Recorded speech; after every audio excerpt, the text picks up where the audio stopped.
వేరేసేయడం చాలా ముఖ్యం. కలుపు. చెట్టు ఏపుగా పెరగాలంటే దాని చుట్టూ ఉన్న కలుపును తీసేయాలి. మనము అద్భుతంగా పెరగాలంటే మన చుట్టూ ఉన్న కలుపును కూడా మనం తీసేయాలి. ఏవైతే విషయాలు మనల్ని పెరగనివ్వకుండా, మన ఆలోచనలను పెరగనివ్వకుండా చేస్తున్నాయో అటువంటి వాటిని కలుపు అంటారు. ఏ వేటి వల్ల అయితే మన సమయం వృధా అవుతుందో అటువంటి వాటిని కలుపు అంటారు. మీ ఫోన్లు, సినిమాలు, ఫేస్బుక్లు, ఇంటర్నెట్లు ఇవన్నీ కూడా మీ ఎదుగుదలకు అవ్వట్లేదు. అది ఇక్కడ వాడతారా మీరు ఫేస్బుక్లు? వెరీ గుడ్, అద్భుతం, అదృష్టవంతులు.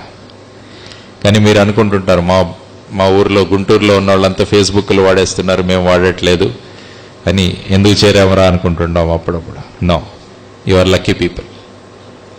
మొన్న ఒక స్కూల్కి వెళ్ళాను, అందులో ఒకడు వచ్చాడు, ఒక చిన్నోడు, ఒక 8 సంవత్సరాల వాడు. వాడికి 1000 మంది మిత్రులు ఉన్నారట ఫేస్బుక్లో.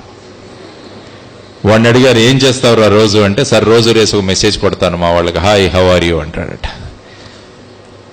మరి ఏం చేస్తారు వాళ్ళు అంటే, వాళ్ళు కూడా నాకు మెసేజెస్ పంపిస్తారు సార్, మేము బాగున్నాము, నువ్వు ఎలా ఉన్నావు. ఎంత సమయం ఖర్చు చేస్తావురా దీనికి రోజు అంటే 2 గంటలు, 2 hours. వాడికి పిలిచి చెప్పాను, నేను ఒక మెసేజ్ ఇస్తాను, ఆ మెసేజ్ మీ వాళ్ళందరికీ ఇచ్చేయమన్నాడు. ఓకే సార్ అన్నాడు. వాడికి మెసేజ్ చెప్పాను, my dear 1000 friends on Facebook, మా స్కూల్లో ఫీజులు విపరీతంగా పెంచేశారు, మా నాన్న దగ్గర డబ్బులు లేవు, కాబట్టి మీరంతా కూడా ఒక 50 రూపాయలు నా ఈ అకౌంట్ నెంబర్లో వేయండి అని నీ అకౌంట్ నెంబర్ పంపించేరా అన్నాను. పంపించాడు వాడు సిన్సియర్గా. మరుసటి రోజు నిరాశగా వచ్చాడు నా దగ్గరికి. ఏరా ఇలాగున్నావంటే, నిన్న మీ 1000 మంది మిత్రులు ఫేస్బుక్ అన్నావు కదా, మరి ఏమైంది అడిగితే, సార్ ఒక్కడు కూడా రిప్లై ఇవ్వలేదు సార్ అన్నాడు అనమాట. అలా ఉంటారా నీ ఫేస్బుక్ మిత్రులు? వాళ్ళ కోసం నువ్వు రోజుకు 2 గంటల సమయం వేస్ట్ చేసుకుంటున్నావు. ఆ 2 గంటల్లో నువ్వు అద్భుతమైన ఒక చిన్న పుస్తకం చదువు. అంటే సంవత్సరంలో 365 పుస్తకాలు చదివినవాడు అవుతావు. నీ 10 సంవత్సరాల స్కూలింగ్లో 3650 పుస్తకాలు చదివినవాడు అవుతాను. నువ్వు వెళ్తుంటే అందరూ నిన్ను లైబ్రరీ, ఎన్సైక్లోపీడియా అలా పిలుస్తారు నిన్ను. అలాంటి జీవనం గురించి మనం ఆలోచించాలన్నమాట. So don't get into this. నేను ఎప్పుడు చెప్తాను మీ అందరికీ, మీ ఫేస్ ఎక్కడైనా బుక్లో ప్రింట్ అయ్యేదానికి మీరు ప్రయత్నించండి అంటాను. Try to get your face printed in some book.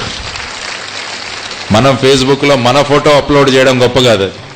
ఏముంది, నా ఫోటో తీసుకుని ఈరోజు క్లిక్ అంటే కంప్యూటర్ అదేంటి దానికి ఏం తెలియదు, క్లిక్ అప్లోడ్ చేసేస్తుంది. దానివల్ల ఏం ఉపయోగం? రేపదే నా ఫేస్ కనుక ఒక పుస్తకంలో ఉండి అది అందరూ చదువుతుంటే ఎంత అద్భుతంగా ఉంటుంది చూడండి. అటువంటి ఫేసెస్ కావాలి మనకు.